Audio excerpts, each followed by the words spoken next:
Um Boeing 777 com 239 pessoas a bordo decolou de Kuala Lumpur às 0h41 da madrugada de 8 de março de 2014. O destino era Pequim. O voo durava 6 horas. 38 minutos depois da decolagem, o capitão Zaharie Ahmad Shah disse a última frase registrada pela torre de controle: "Boa noite, Malásia 370", e nunca mais se ouviu uma palavra daquele avião. 12 anos depois, ninguém sabe onde está o MH370. Nenhum corpo foi recuperado, a fuselagem nunca foi encontrada. O que existe são pedaços de asa espalhados pela costa africana, dados de satélite que ninguém concorda como interpretar e um silêncio absurdo do governo da Malásia. Esse é o maior mistério da aviação moderna, e este é o dossiê bem completo que você encontrou agora. Se um Boeing 777 pode desaparecer sem deixar rastro num mundo coberto por satélites e radares, imagine o tanto de história que passa despercebida por aí. O canal Puro Fato existe para trazer esses casos à tona. Se você quer continuar acompanhando, o botão de inscrição está logo abaixo. Ative o sininho também, porque quando a gente soltar a segunda parte desse dossiê, você vai querer ser o primeiro a saber. Até rimou!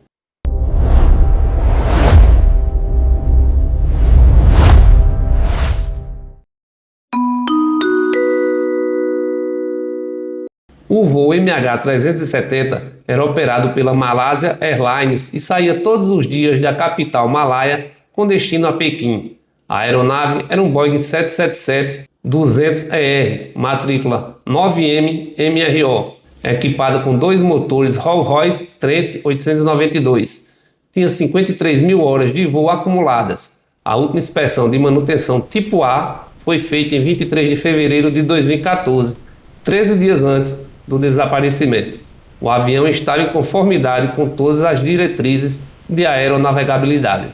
A bordo, 227 passageiros de 15 nacionalidades diferentes. Mais da metade eram chineses, 153 pessoas.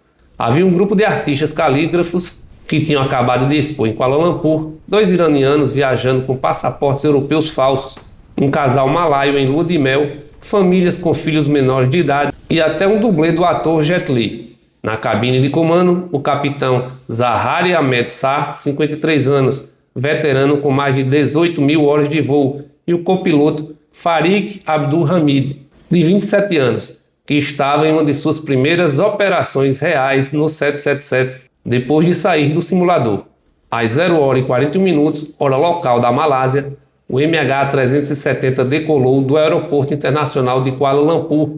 A 1h07, o sistema ACARS, que transmite dados automáticos sobre o desempenho da aeronave, enviou seu último pacote de informações. A 1h19, Zaharie fez a última comunicação por voz com o controle de tráfego aéreo.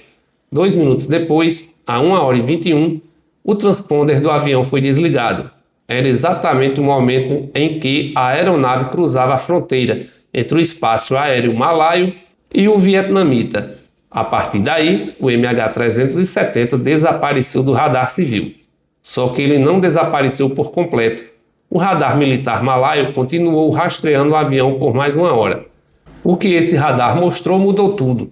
O 777 não seguiu para Pequim. Ele fez uma curva abrupta para a esquerda, cruzou a Península Malaia, passou por cima da ilha de Penang e seguiu rumo noroeste pelo Estreito de Malacca. Às 2h22, o radar militar perdeu o sinal sobre o mar de Andaman, perto da ponta norte da ilha de Sumatra, na Indonésia. Neste momento, entra a peça mais técnica e mais decisiva de todo o caso. Um satélite da empresa britânica Inmarsat, posicionado em órbita geoestacionária sobre o Oceano Índico, continuou recebendo sinais automáticos do MH370, mesmo depois de todos os sistemas de comunicação terem sido aparentemente desligados. Eram pings eletrônicos, pulsos simples que o equipamento de bordo emitia a cada hora para manter contato com o satélite. Não transmitiam voz, nem dados, nem posição, apenas diziam: "Estou aqui". O último desses sinais foi captado às 8h19 da manhã, quase 7 horas após a decolagem, Com base na análise do tempo que cada ping levava para viajar entre o avião e o satélite, engenheiros do Inmarsat desenharam o que ficou conhecido como o sétimo arco, uma curva enorme que cruzava o Oceano Índico. O avião estava em algum ponto desse arco quando emitiu o último sinal. A questão era em que trecho. A análise do efeito Doppler nos sinais indicou que o avião voava para o sul, e foi isso que direcionou toda a busca para o Oceano Índico Meridional, a cerca de 1.800 quilômetros a sudoeste de Perth, na Austrália. A operação de busca pelo MH370 se tornou a mais cara e extensa da história da aviação. A Austrália assumiu a liderança em 17 de março de 2014 e coordenou uma varredura submarina que, entre outubro de 2016 e janeiro de 2017, cobriu 120 mil quilômetros quadrados do fundo do mar. Custo total? Mais de 200 milhões de dólares. Resultado? Nada. Em janeiro de 2018, a empresa americana Ocean Infinity entrou em cena com um contrato ousado. Só receberia pagamento se achasse o avião. Usaram veículos submarinos autônomos de última geração que varreram 60 mil quilômetros quadrados em 3 meses. De novo, nada. A terceira tentativa veio em 2025. O governo malaio aprovou um novo contrato com a Ocean Infinity, no formato no find, no fee, com uma recompensa de 70 milhões de dólares caso encontrasse os destroços. A área designada tinha 15 mil quilômetros quadrados no sul do Oceano Índico. A operação aconteceu em 2 fases. A primeira, de 25 a 28 de março de 2025, interrompida por condições climáticas extremas, com ondas de 10 metros. E a segunda, de 31 de dezembro de 2025 a 23 de janeiro de 2026. No total, 28 dias de operação, 7.571 quilômetros quadrados de leito marinho mapeados. Resultado, mais uma vez, nenhuma evidência confirmada da aeronave. Se o avião nunca foi achado inteiro, partes dele foram aparecendo ao longo dos anos. O primeiro fragmento confirmado surgiu em julho de 2015, 16 meses após o desaparecimento. Era um flaperon, uma peça móvel da asa, encontrado na Ilha da Reunião, território francês no Oceano Índico Ocidental, a milhares de quilômetros de área de busca. Depois disso, mais de 40 pedaços suspeitos foram recolhidos em praias de Moçambique, Tanzânia, Madagascar, África do Sul e Maurício. Em fevereiro de 2025, um fragmento de 1 metro de um spoiler foi encontrado em Jeffreys Bay, na África do Sul. A análise de deriva oceânica feita pela agência científica australiana CSIRO confirmou que a distribuição desses destroços era compatível com o ponto de impacto na porção norte da área original de busca. A verdade é que o mar devolveu pedaços, mas guardou o segredo principal. Sem a caixa preta, sem a fuselagem e sem testemunhas, o campo ficou aberto para teorias. As 3 mais discutidas pela comunidade de investigação aéreas são as seguintes. A ação deliberada do comandante. Essa é a hipótese que ganhou mais força ao longo dos anos. O ex-primeiro-ministro australiano Tony Abbott declarou em 2020 que, desde o início, as autoridades malaias acreditavam tratar-se de um ato intencional do piloto. O FBI analisou o simulador de voo que Zaharie Ahmad-Shah mantinha em casa e encontrou uma rota simulada sobre o Oceano Índico Meridional, feita menos de um mês antes do desaparecimento. Amigos relataram que ele estava emocionalmente abalado. A esposa e os 3 filhos tinham saído de casa na véspera do voo.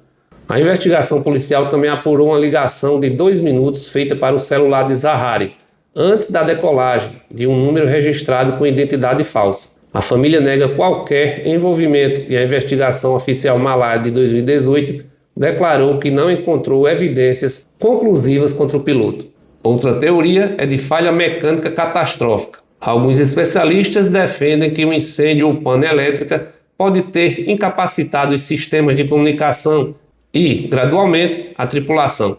Nesse cenário, o avião teria seguido no piloto automático até o combustível acabar. O problema dessa teoria é que os dados de radar militar mostram manobras deliberadas. curvas precisas e mudanças de rota que dificilmente seriam obra do acaso. A terceira teoria é a interferência externa. Essa linha de investigação, menos aceita, mas nunca descartada, sugere sequestro ou interferência de terceiros.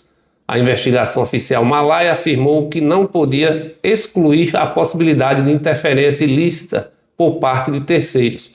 No entanto, nenhum grupo reivindicou a ação, nenhuma demanda foi feita e nenhum passageiro enviou mensagem de socorro. A ausência total de comunicação é, por si só, um dos elementos mais perturbadores de todo o caso. Um aspecto que irrita investigadores independentes até hoje é a postura do governo malaio. Os dados do radar militar nunca foram totalmente divulgados. A polícia malaia encontrou informações no simulador de Zahari, que só vieram a público anos depois, quando um documento confidencial vazou para a imprensa americana. O relatório oficial de 2018, com 440 páginas, não apontou causa nem responsável. A frase final do investigador-chefe resume a frustração. A resposta só pode ser conclusiva se os destroços forem encontrados. O contrato entre a Malásia e a Ocean Infinite segue vigente até junho de 2026. A empresa, porém, já direcionou seu navio para outras missões e não há data prevista para retomar as buscas. As famílias, organizadas no grupo Voz 370, pediram publicamente que o governo estenda o contrato e abra as mesmas condições para outras empresas de exploração submarina. O comunicado delas termina com uma frase que resume 12 anos de espera. Nós nunca vamos desistir. Enquanto isso, novas tecnologias estão surgindo. Um engenheiro britânico chamado Richard Godfrey desenvolveu um sistema de radar passivo baseado em sinais de radioamadores que, segundo ele, conseguiu rastrear a rota do MH370 até um ponto específico no Oceano Índico, a cerca de 1.900 quilômetros a oeste de Perth, na base de uma formação submarina chamada Broken Ridge. Se essa tecnologia for validada, pode mudar tudo. O MH370 é um lembrete incômodo. No mundo onde seu celular sabe a que horas você acorda e quantos passos você deu até o banheiro, um avião de 200 toneladas com 239 seres humanos dentro simplesmente evaporou. E 12 anos depois, com mais de 200 milhões de dólares gastos, com 3 operações submarinas e dezenas de fragmentos recolhidos em praias de 3 continentes, ninguém sabe exatamente onde ele está, nem por que ele foi parar lá. Se algum dia os destroços principais forem encontrados, as caixas pretas podem finalmente contar o que aconteceu naquela cabine nas horas finais. Isso se ainda estiverem funcionando. Até lá, o MH370 continua sendo a pergunta sem resposta mais cara da história da aviação.